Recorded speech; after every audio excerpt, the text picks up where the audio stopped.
Hallelujah, hallelujah, hallelujah, hallelujah. Kripa, kripa, kripa, kripa, kripa, kripa, kripa, kripa, kripa, kripa, kripa, kripa. सर्वोन्नतुडानिके stotram stotram stotram stotram stotram stotram stotram. Hallelujah, hallelujah, hallelujah, hallelujah. దేవానికి స్తోత్రాలు చెల్లిస్తున్నాం నైనా. మహోన్నతుడానికి స్తోత్రం స్తోత్రం స్తోత్రం స్తోత్రం. Oh Lord, we worship your name. పరిశుద్ధుడవై మహిమ ప్రభావములకు నీవే పాత్రుడవు. బలవంతుడవై దీనుల పక్షమై కృప చూపువాడవు. దయాళుడవై ధారాళముగా శ్రీమంతుడా ఆరాధన నీకే. యేసయ్యా స్తుతి ఆరాధన నీకే. యేసయ్యా ఆరాధన నీకే.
దయాళుడవై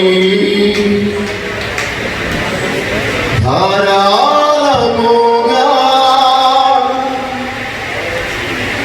నన్ను దీవించిన శ్రీమంతుడా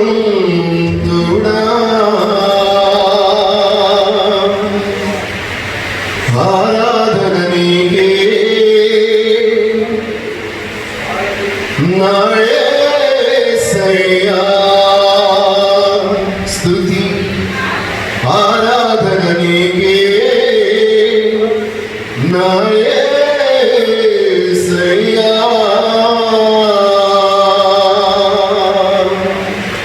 హల్లెలూయా హల్లెలూయా హల్లెలూయా దేవానికి మహిమ ఉదయ కాలము ఇప్పుడు పాదముని సన్నిధిలో చేరి నీ గొప్ప నామమును కీర్తించడానికి ఆరాధించడానికి వాళ్ళందరికీ అనుగ్రహింపజేసే అద్భుతమైన సమయాన్ని బట్టి నీకు స్తోత్రాలు. ఈ సమయంలో సమై 124వ సంకీర్తన ఉత్తర ప్రత్యుత్తరములుగా మనము చదువుకుందాం. మనుష్యుడు మన మీదకి లేచినప్పుడు యెహోవా మనకు తోడై ఉండని ఎడల యెహోవా మనకు తోడై ఉండని ఎడల వారు మనను ప్రాణముతోనే విడివేసి ఉండేది.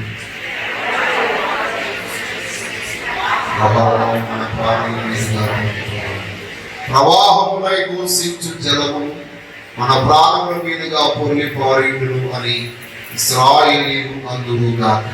వారి పండ్లకు మనల్ని వేటగా అప్పగింపని యెహోవా స్థితిమంతులుగా. పక్షి తప్పించుకున్నట్లు మన ప్రాణము వేటగాండ్రవుల నుండి తప్పించుకుని ఉరి తెప్పబడెను, మనము తప్పించుకుని ఉన్నాం మనము కలిసి.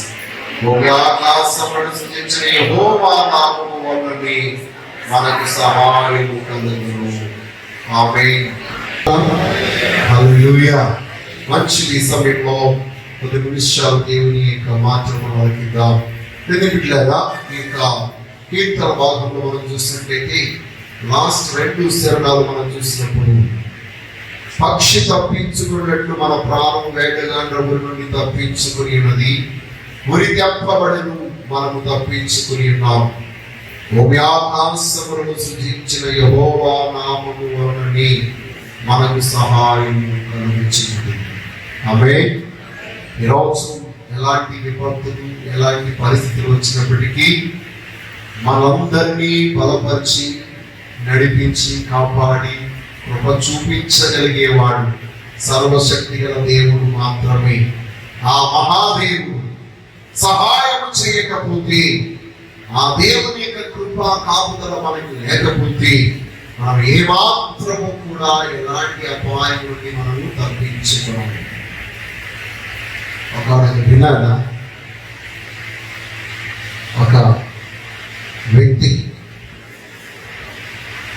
ఆ పెద్ద ఆయన చెప్పాడు, నీ యొక్క జీవితంలో ఫలానా సమయమందు, ఫలానా గడియలో, ఫలానా దినమందు నీవు మరణిస్తావు. అయితే ఆ మరణం నుండి నువ్వు తప్పించబడాలంటే నేను నీవు కాపాడుకోవాలని చెప్పినాడు. ఈనాడు పరిస్థితులు అలాగే ఉన్నాయి. మరణం అన్న చుట్టూ ఆవరించి ఉన్నది, ఎప్పుడు ఏం జరుగుతుందో తెలియదు.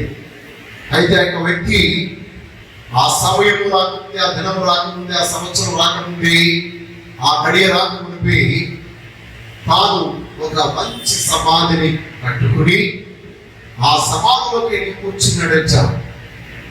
కూర్చుని ఎదురు చూస్తూ ఉన్నాడు.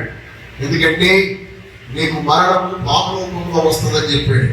ఆ పాపం నుంచి కాటి వేస్తే చచ్చిపోతావు. కాబట్టి పాపం నుంచి తప్పించబడినట్లయితే కనుక ఆ గడియ తప్పిపోతే నీవు ఇంకా జీవిత కాలంలో జీవిస్తావని చెప్పేసి అన్నాడు. అందువరకు ఈ వ్యక్తి తన ఒక సమాధి కట్టుకున్నాడు, గాలి కూడా ప్రవేశించుకున్నట్లు కట్టుకుని ఆ సమాధిలోకి వెళ్ళిపోయి కూర్చున్నాడు. ఇప్పుడు ఏది వచ్చి కలిసి చూద్దామని చెప్పేసి అనుకున్నాడు. అలాగా కూర్చి ఉన్న తర్వాత ఆ దినం వచ్చేసింది.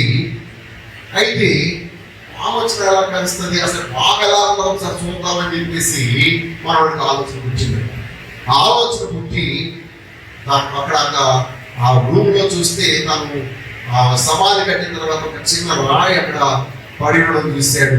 ఆ రాయి చూసి ఆ రాయిని పట్టుకుని గోడ మీద పామాకారం గీశాడు. ఆ గడి వచ్చింది, ఆ నిమిషం వచ్చింది, ఆ బొమ్మే పామైందని పరిస్థితి చచ్చిపోయింది. చాలా సందర్భంలో మనము కూడా అలాగే చివరి వరకు మనము అన్ని నియమాలు పాటిస్తాం, లాస్ట్ మూమెంట్ లో పర్లేదులే అని నిర్లక్ష్య ధోరణితో మనము ఆ నియమాన్ని తగ్గిపోతాం. జాగ్రత్త, విషపూరితమైన పాము కంటే ప్రస్తుతం ఉన్న వాతావరణం చాలా ప్రమాదకరమైంది. వేటి నుండి నువ్వు తప్పించబడాలన్నా దేవుని యొక్క సహాయం కాపుదల మనకు అవసరం. దేవునికి స్తోత్రం.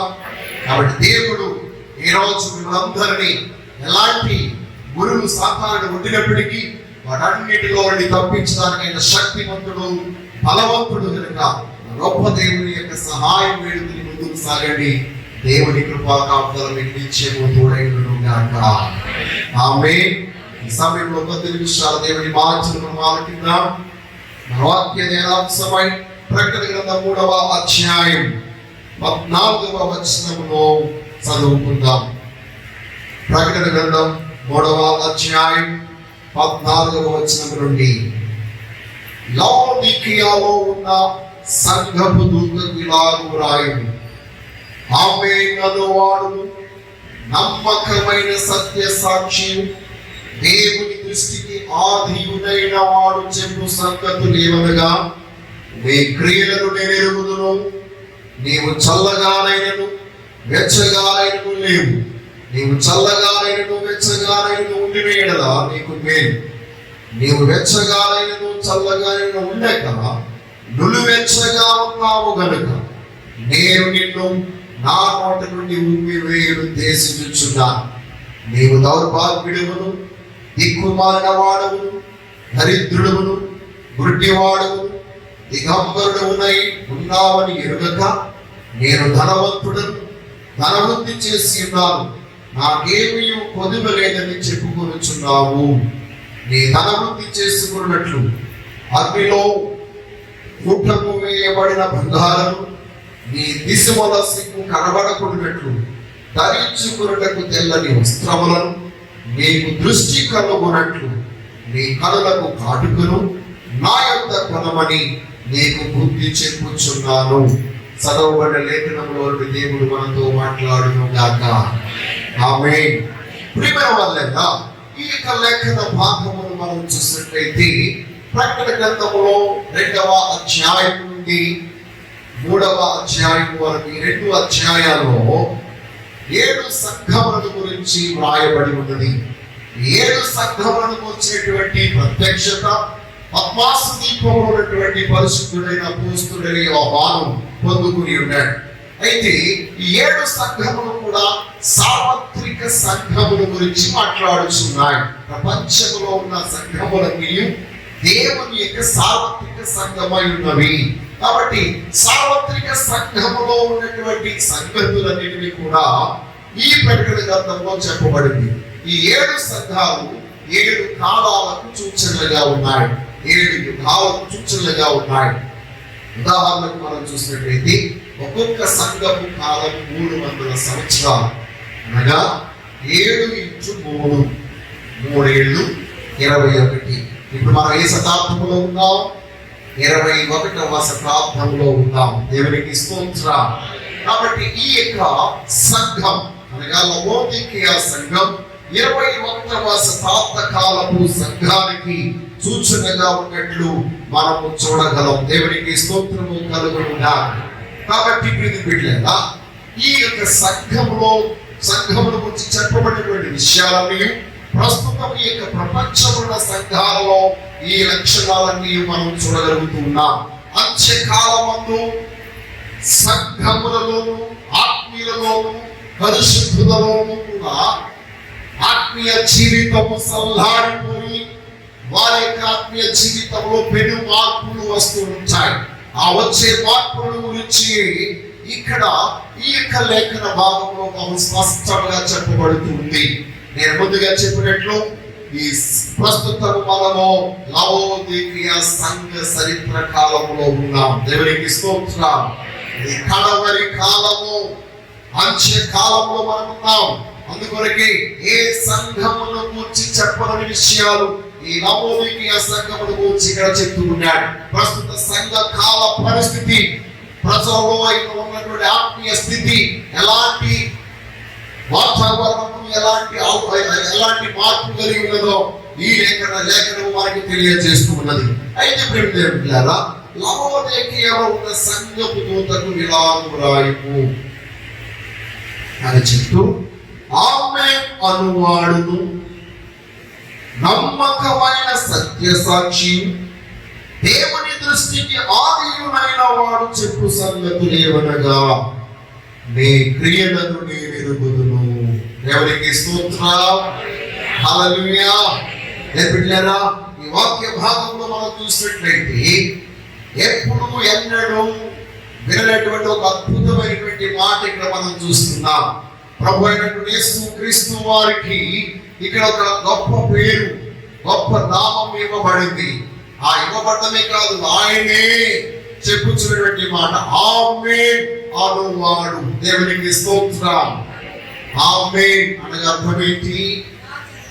అలాగ జరుగును గాక అని మనం చెప్తాం.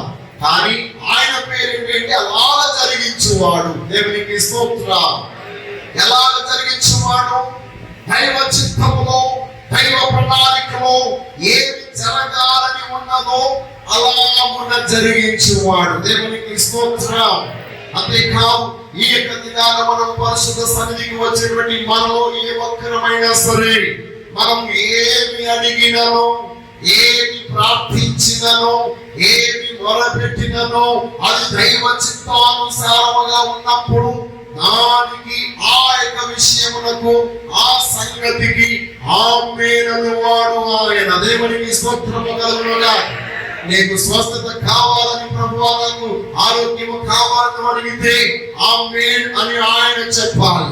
నీ యొక్క జీవితంలో నీకున్న పరిస్థితుల్లో మార్పు రావాలని అడిగితే ఆమేన్ అని ఆయన చెప్పువాడై ఉండాలి. నీ యొక్క బిడ్డల యొక్క జీవితంలో, నీ ఉద్యోగంలో, నీ వ్యాపారంలో, ప్రస్తుత వాతావరణంలో మార్పు కొరకు నువ్వు ప్రార్థన చేసే వ్యక్తిగా ఉంటే ఆమేన్ అని అనువాడుగా ఆయన ఉండాలి. దేవునికి స్తోత్రము కలుగును గాక. ఈ రోజు మనందరము సర్వశక్తి గల జీవము కలిగిన దేవుని సన్నిధికి వచ్చినాం. నీవు ఏమి అడిగినా, నీవేమి కోరుకున్నా, ఏమి కావాలని ఆశపడినా, నీ ఆశ, నీ కోరిక, నీ ప్రార్థన అన్నిటికీ ఆమేన్ అని చెప్పగలిగిన వాడు మన ప్రభువైన యేసు క్రీస్తు. అందుకొరకే ఆయన ఆమేన్ అనువాడు. ఎవరికి స్తోత్రం. అంతేకాదు, ఆమేన్ అంటలో ఆయన సత్యవంతుడు. ఆయన మాత్రమే చెప్పిన మాట చెప్పినట్టుగా నెరవేర్చగలిగిన వాడు. ఆయన మాత్రమే దాన్ని జరిగించగలిగినటువంటి వాడు. కాబట్టి ఈ యొక్క దినాన ఆయన మన కోసం సెలవిచ్చినటువంటి మాట ఇక్కడ మనం గమనిస్తూ ఉన్నాం. రెండవదిగా సత్య సాక్షియు. ఆయన సాక్ష్యమునకే ఏమైనాడట?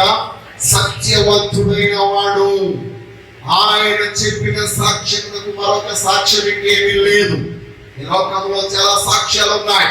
కొన్ని విషయాల సంగతులు జరిగినప్పుడు సాక్ష్యాన్ని పిలుస్తూ ఉంటాం, సాక్ష్యాలు నిలబెడుతూ ఉంటాం. ఆ సాక్ష్యం సరికాకపోతే మరొక సాక్ష్యం మనం పెడుతూ ఉంటాం. ఆ సాక్ష్యం సరికాకపోతే మరొక సాక్ష్యం నిలబెడుతూ ఉంటాం.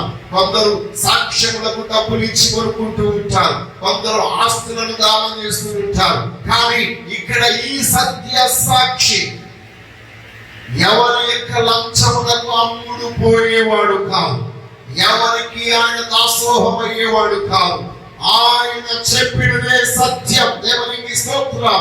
ఈ సత్య సాక్షి అయినటువంటి వాడు నీతో ఒక్క మాట మాట్లాడితే నీవు స్వతంత్రుడవుతావు. ఆయన అంటున్నాడు, కుమారుడు నిన్ను స్వతంత్రుడిగా చేస్తేనే గాని నీవు స్వతంత్రుడవు కావని చెప్తూ సత్యము మిమ్మల్ని స్వతంత్రులను చేయను అంటున్నాడు. కాబట్టి ఏ సత్యము స్వతంత్రులుగా చేస్తుందో, ఏ సత్యము మనల్ని ఈ లోక సంబంధమైన పాపం నుండి, శాపం నుండి, రోగం నుండి, దుష్టత్వం నుండి, చెడుగు నుండి, ఈ లోక సంబంధమైన రోగం నుండి, భయంకరమైన బంధకాల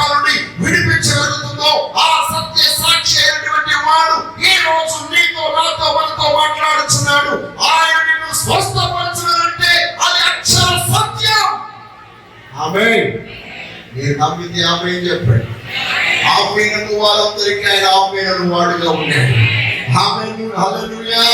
ఆయన సత్య సాక్షి.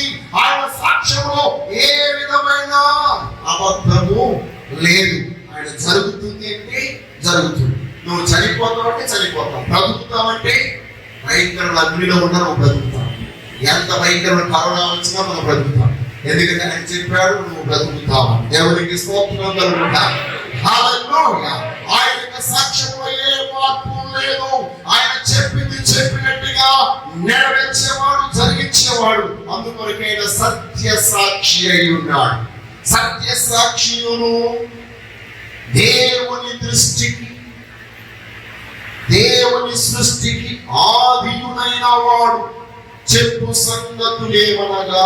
దేవునికి స్తోత్రం. యావత్తు సృష్టి అంతటిని కూడా సమస్త మానవుని కొరకైనా చేసి రెండు బిడ్డలారా, ఆయన సృష్టికి ఆది సంభూతుడు, ఆది అయినటువంటి వాడు, ఆయనే ప్రారంభమైనటువంటి వాడు, సమస్తములకు ప్రారంభమైనటువంటి వాడు. అనగా మన జీవితంలో కోల్పోయినవన్నిటిని, మనం పోగొట్టుకున్నవన్నిటిని మరలా మన బ్రతుకులో ఒక శుభము ప్రారంభించబడాలన్నా, మేలు ప్రారంభించబడాలన్నా, ఒక మంచి ప్రారంభించబడాలన్నా, ఒక ఉన్నత కార్యం ప్రారంభించబడాలన్నా అది ఆయనే ప్రారంభికుడై ఉన్నాడు. దేవునికి స్తోత్రం. అందరూ గమనించండి, ప్రతి దానికి ఒక ప్రారంభం ఉంటుంది, కానీ ఆయనే ప్రారంభికుడు. ఆయనే ప్రారంభమై ఉన్నాడు. మనం ఈ పని ప్రారంభించాం అని అంటాం. ఆయన పేరే ప్రారంభం. దేవునికి స్తోత్రం కలుగుగా. హల్లెలూయా. హల్లెలూయా. ఈ రోజు నీ జీవితంలో ఏవి నిలిచిపోయావో, ఏవి ఆగిపోయావో అవన్నిటికీ ఆ ప్రభువే ప్రారంభికుడుగా ఉండును గాక. ఆయనే సృష్టికర్తగా ఉండును గాక. దాని అర్థం ఏంటి తెలుసా? ప్రారంభం అంటే ఏదైనా ప్రారంభించాలంటే మనకి ఒక ఇల్లు కట్టడానికి ప్రారంభం చేయాలంటే, శంకుస్థాపన చేయాలంటే రాయి ఉండాలి, ఇసుక ఉండాలి, సిమెంట్ ఉండాలి, మేస్త్రి ఉండాలి, ఇవన్నీ ఉండాలి కదా. అవునంటే కదంటారా? నిజంగా చెప్పండి. మాట్లాడాలంటే ఎవరు? అందరూ మాస్క్ వేసుకున్నారు కాబట్టి మాట్లాడాలి కాబట్టి ఏం కాదు, మాస్క్ లో నుంచి కూడా మాట్లాడవచ్చు. దేవునికి స్తోత్రం కలుగుగా. ప్రధానమంత్రి గారు మాస్క్ వేసుకుని మనతో మాకి బాత్ చేస్తున్నారు. దేవునికి స్తోత్రం. హల్లెలూయా.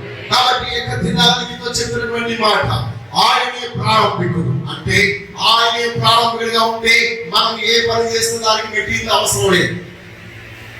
మనం ఏదైనా చేస్తే దానికి మెటీరియల్ కావాలి, కానీ ప్రారంభికుడే ప్రారంభం చేస్తే ఏమీ అవసరం లేదు. ఎందుకంటే ఆయన సమస్త సృష్టిని శూన్యంలో పిలిచిన వాడు. దేవునికి స్తోత్రం. ఆ ప్రారంభికుడు ఈ రోజు నీ గృహంలో ఉండును గాక. ఆ ప్రారంభికుడు ఈ రోజు నీ హృదయంలో ఉండును గాక. ఈ రోజు నీ వ్యాపారం ఆగిపోయింది, నీ ఉద్యోగం ఆగిపోయింది, నీ పరివారం ఆగిపోయాయి, ఏ మాత్రం ఏ ఆధారం లేని స్థితిలో నీవు ఉన్నావు. ఈ రోజు మన ప్రభువైన యేసు క్రీస్తే మీ ఇంటికి, మీ గృహానికి, మీ బిడ్డలకు, ప్రతి కార్యానికి ప్రారంభికుడిగా ఉండును గాక. ఒక సంతోషకరమైన గృహం కొరకు, ఆనందదాయకమైనటువంటి బాంధవ్యం కొరకు, ఆ ఒక ఉన్నతమైనటువంటి కుటుంబ వ్యవస్థ కొరకు నువ్వు ఎదురు చూసినట్లయితే ఈ రోజు నీ దేవుడు, నా దేవుడు, మనందరి దేవుడు ప్రభువైన యేసు క్రీస్తు అలాంటి ఉన్నతమైన ప్రారంభం మన గృహంలో మనకు అనుగ్రహించును గాక. హల్లెలూయా. ఈ రోజు నూతనమైన మార్పు మనం చూడని ఆశపడుతున్నాం, నూతనమైనటువంటి సంగతి జరగాలని ఆశపడుతున్నాం. వాటన్నిటిని ప్రారంభించే ప్రారంభికుడు ఈ రోజు ఆహ్వానించును గాక. ఆ మహిమల దేవుడు మన గృహంలోకి వస్తే చచ్చిపోయిన వాటన్నిటిని వాళ్ళ జీవంలోకి కప్పింపజేసి వాటిని మళ్ళా బ్రతికించి మన చేతికి నూతనంగా అప్పగించలేని వాడు ఆ ప్రారంభికుడు ఈ రోజు మన మధ్య ఉన్నాడు. ఈ రోజు ఆరాధన ప్రారంభించింది నీవు, నేను, మనమేమో కాదు, ఆ ప్రభువైన యేసు క్రీస్తు. ఆయనే ఆమెను వాడు, ఆయనే సత్య సాక్షి, ఆయనే మన ప్రారంభికుడు. దేవునికి స్తోత్రం. ఏ రోజు ఆయనే మన జీవిత ప్రారంభికుడిగా ఉండును గాక. మన జీవితం ఆయన ద్వారా ప్రారంభించబడితే మనం నిశ్చయంగా పరలోక రాజ్యంలో చేర్చబడతాం. నిశ్చయంగా ఆయన యొక్క ఉన్నత స్థలంలో మనం కూర్చోగలుగుతాం. ఆయన ఉండే చోట నీవు నేను ఉండగలుగుతాం. ఎందుకనగా ఆయనే ప్రారంభించాడు. ఆయన ద్వారా ప్రారంభించబడతాం. ఆయన చేతులు మనం తాకాయి. దేవునికి స్తోత్రం. ఈ రోజు మనందరి కుటుంబాలు, మనందరి యొక్క జీవితాలు, మన పిల్లలు, మన బిడ్డలు, మన కుటుంబంలో ప్రతి ఒక్కరు కూడా దేవుని చేత ప్రారంభించబడుదురు గాక. వారి చదువులు దేవునిలో ప్రారంభించబడును గాక. వారి ఆత్మీయ జీవితం దేవునిలో ప్రారంభించబడును గాక. మరి యొక్క కుటుంబ వ్యవస్థ దేవుడు ప్రారంభించబడు కాక. ఆయన ఆది అయ్యున్న వాడు. దేవునికి స్తోత్రం. ఈ రోజు మనకందరికీ ఆదిగా ఆయనే ఉండును గాక.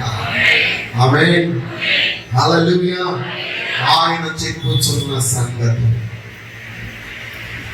ఆమేన్, వాడు చెప్పుచున్న సంగతి, సత్య సాక్షి చెప్పుచున్న సంగతి, ఆది అయ్యున్న వాడు లేక ప్రారంభికుడు చెప్పుచున్న సంగతి, ప్రారంభమని పిలువబడుచున్న వాడు చెప్పుచున్న సంగతి, నేను నీ క్రియలను ఎరుగుదును.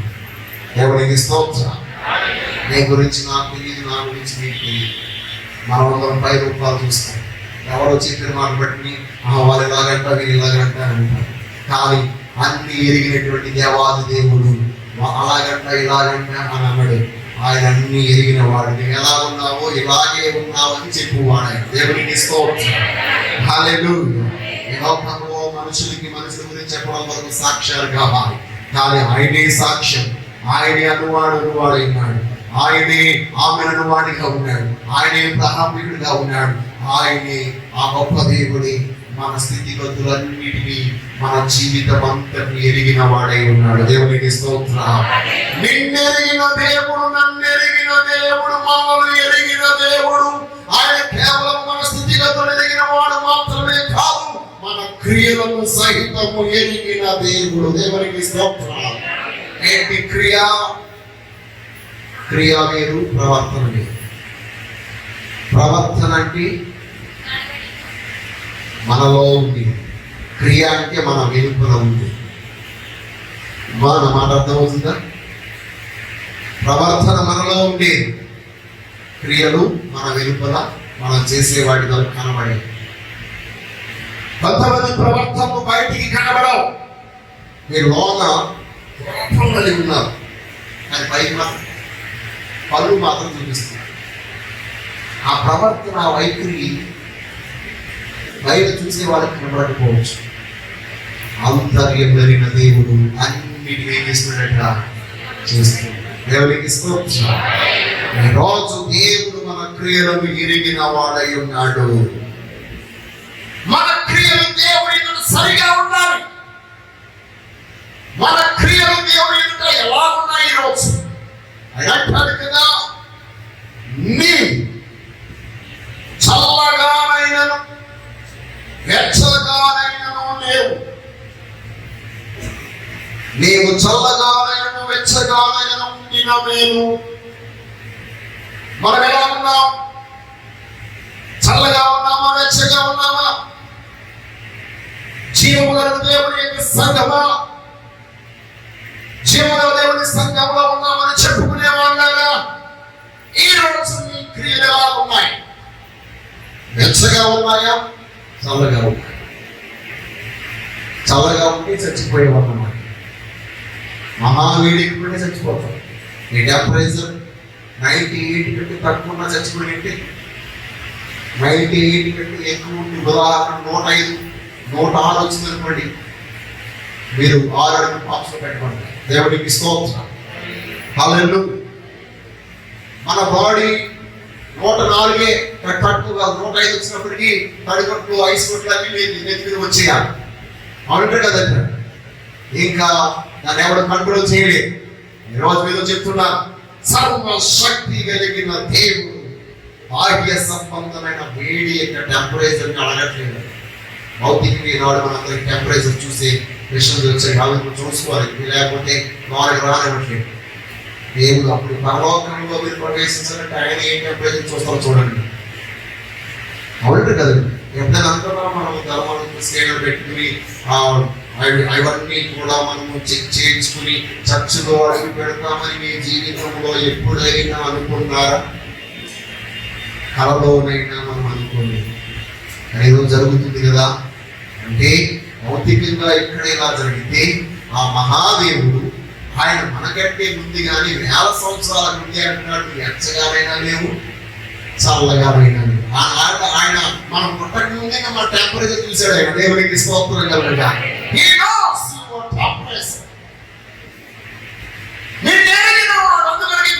నువ్వు భిన్నముగా రూపింపబడక మునిపే నేను నిన్ను ఎరిగి ఉన్నాను. ఈ తల్లి గర్భములో పిండముగా రూపింపబడక మునిపే ఆయన నిన్ను ఎరిగిన వాడిగా ఉన్నాడు. నీవు ఏ స్థితిలో ఉంటావో, ఎలా ఉంటావో ఆయన అప్పుడే ఎరిగిన వాడిగా ఉన్నాడు. కాబట్టి ఈ రోజు నీ క్రియలు ఎలా ఉన్నాయి? కొందరి క్రియలు చంపేస్తాయండి, కొందరి క్రియలు ఏం చేస్తాయి? చంపేస్తాయి. మనం ఎలాంటి క్రియలు కలిగిన వారంగా ఉన్నాం, మనం ఎలాంటి క్రియలు చేయకూడదో లేవి కాండం 18వ అధ్యాయం అంతా చెప్తున్నాడు. మనుషులకు 2వ వచనం మనం చదువుకుందాం. 2వ వచనం మనం చూసినట్లయితే దేవుడు సెలవిస్తున్న మాట లేవి కాండం 18 2వ వచనం చదవండి. నేను మీ దేవుడైన యెహోవాను అని నీవు ఇశ్రాయేలుతో చెప్పు. మీరు నివసించిన ఐగుప్తు దేశ ఆచారముల చొప్పున మీరు చేయకూడదు, వారి కట్టడలను బట్టి నడవకూడదు. మీరు నా విధులను గైకొనవలెను, నా కట్టడలను బట్టి నడుచుకున్నట్టును వాటిని ఆచరింపవలెను. మీ దేవుడునగు యెహోవా నేను, మీ దేవుడునగు నేను యెహోవాను. దేవునికి స్తోత్రం. వాటిని గైకొనువాడు వాటి వలన బ్రతుకును, నేను యెహోవాను. దేవునికి స్తోత్రం. ఈరోజు ఒక మాట మీరు గమనించండి. జీవము గల దేవుని సంగమముగా మనం వెలుపలకు పిలువబడిన వారు. గమనించండి జాగ్రత్తగా. మీరు ఈ లోకములో నుండి పిలువబడినటువంటి వారైన మీరు లోకము ఆచరించిన రీతిగా ఆచరించకూడదు. తర్వాత సంఘములోని పిలువబడ్డారు. సంఘములో కూడా కొంతమంది సనాతన ధర్మమును పాటించేటువంటి వాళ్ళు ఉన్నారు. వీళ్ళు లోకములో నుండి సంఘంలోకి వచ్చారే కానీ సంఘము దేవుడు నియమించిన నియమాలు పాటించకుండా ఉన్నవారు ఉన్నారు. అలాంటి యొక్క క్రియలను కూడా మీరు ఆచరించకూడదు. దేవుని యొక్క వాక్యములో ఏ నియమాలు, ఏ కట్టడలు, ఏ విధులను మనకి ఏర్పాటు చేశాడో వాటిని మాత్రమే మనం ఏం చేయాలి? ఆచరించాలి. ఒకవేళ అతడు గొప్పవాడవచ్చు, ధనములో గొప్పవాడవచ్చు, పేరులో గొప్పవాడవచ్చు, పదవిలో గొప్పవాడవచ్చు, ఎంత గొప్పవాడైనా ఏ వ్యక్తి యొక్క నియమాలు, నిబంధనలు మనం పాటించకూడదు. సర్వాధికారి దేవుడే ఈ సంఘమునకు అధిపతి. దేవునికి స్తోత్రం. అందువలన నేను చెప్పిన విధులను మీరు పాటిస్తే బ్రతుకుతారు, మనుషులు చెప్పిన విధులను పాటిస్తే చస్తారంటున్నాయి. ఈ రోజు మనం చస్తామో బ్రతుకుతామో? చెప్పండి. మాట్లాడితే ఎందుకంటే ఆ రోజు చచ్చిపోయాము. 3 నెలలు ఆరాధన లేదు, ప్రార్థన లేదు, పాఠం లేదు, స్తోత్రాలు లేదు. ఏమిటి మన వాళ్ళందరూ తెలుగు మీరిపోయారు. కుర్రోళ్ళందరూ తెలుగుగా మాస్టర్ గారు మీరు అనుకుంటారని చెప్పేసి వాళ్ళు లైక్ కొట్టేయడం, పక్కకి వెళ్ళిపోవడం. మీరు అందరూ చూస్తున్నా లేదు నాకు తెలుస్తుంది. మీ సెల్లో మీకు తెలియకపోవచ్చాను, అది పంపించే వాళ్ళకి తెలిసిపోతుంది మీరు చూస్తున్నారు. కొంతమంది వెళ్ళి వస్తూ ఉంటారు.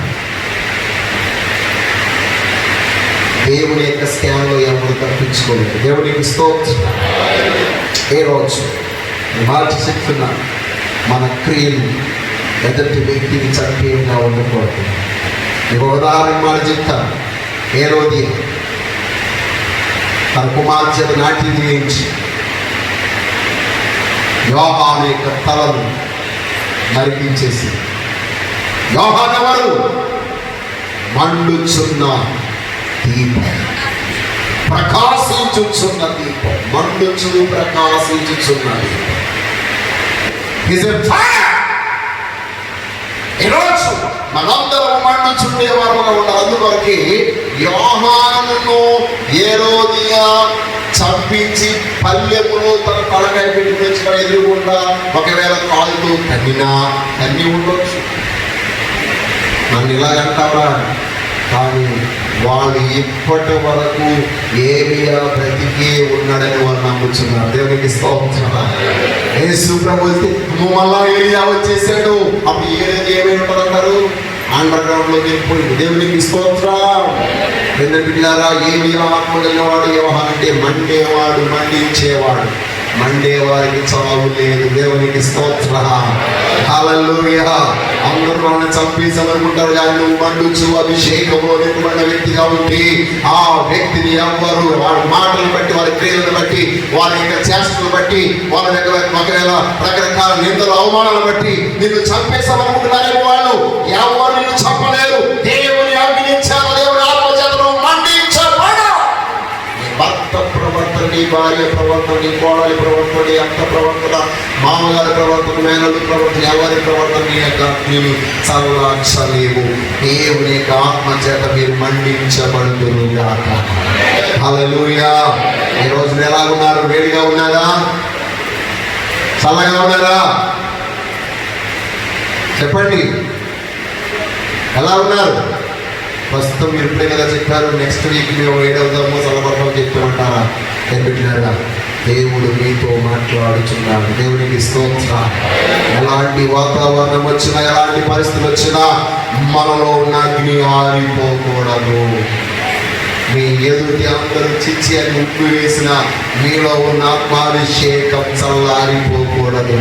మనము సేవించుచున్న దేవుడు ఎవరో నీళ్లు పోస్తే ఆరిపోయేవాడు, చల్లారిపోయేవాడు కాదు. ఆయన దహించు అగ్ని అయి ఉన్నాడు. దేవునికి స్తోత్రం కలుగుగాక. ఆ అగ్నికి మనం పుత్రులమై ఉన్నాం, అనగా మనం అగ్ని పుత్రులము. ఆ మహిమ దేవుడు తన 7 నేత్రములతో మనం చూస్తూ ఉన్నాడు. ఆ దేవుని యొక్క కృపలో మనం ముందుకు సాగుతాము కాక. చాలా విషయాలు చెప్పడానికి ఉంది, కానీ సమయం లేదు. ఈ సమయంలో ఇంతటితో నేను ముగిస్తున్నాను. దేవుని యొక్క అగ్ని మీలో ఉండి మిమ్మల్ని మండించి ప్రభు రాకడ కొరకు ఆయన రాజ్యంలో మిమ్మల్ని సిద్ధపరచును గాక.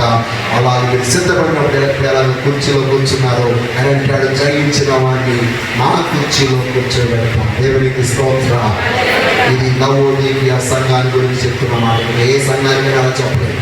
వేరు సంఘాలకు ఏంటో రకాలుగా చెప్పాడు, కానీ ఈ నవోదయ సంఘానికి మాత్రం జయించిన వాడిని నా కుర్చీలో కూర్చోబెడు, నా సింహాసనం మీద 27 వచ్చిన మాటలు చూస్తాను. లాస్ట్ మాటలు. కాబట్టి ఆయన పరుపు తట్టుతూ ఉన్నాడు. ఎవరైనా పరుపు తీసేయడలా నేను వాళ్ళకి వచ్చి వారితో కలిసి నేను భోజనం చేస్తాను, అతను నాతో, నేను అతనితో కలిసి భోజనం చేస్తాను. ఎవరు చెప్పిన సంగతిలో సంఘానికి చెప్తున్నాడు, అన్ని జనులకి కాదు. అంటే ఈనాడు సంఘమే ఆయన లోనికి రాకుండా ఏం చేసిందనమాట? మూసేసింది. అంత్యకాలపు సంఘం ఏంటంటే యేసయ్యను బయట నుంచి వీళ్ళు లోన ఉంటున్నారు. కానీ అలాంటి సంఘముగా మనం ఉండకుండా సర్వాధికారి అయినటువంటి దేవాది దేవుడిని మనం లోనికి ఆహ్వానింపచేద్దాం. గొప్ప దేవుడు మనతో కూడా మనలో ఉండి ఆయన జీవాహారం మనందరికీ ముగింపజేస్తాడు. అట్టి కృప దేవుడు మనకు అనుగ్రహించును గాక.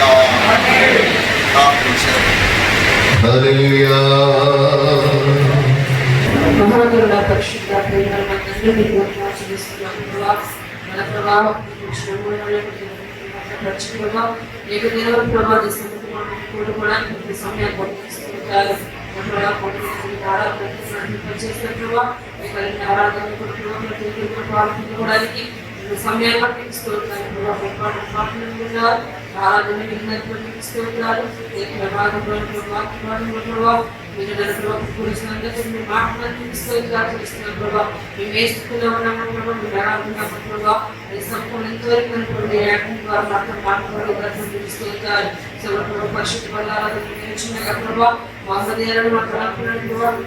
భద్రపరుచుకునే ఎల్లప్పుడు కూడా జ్ఞాపకం చేసుకుని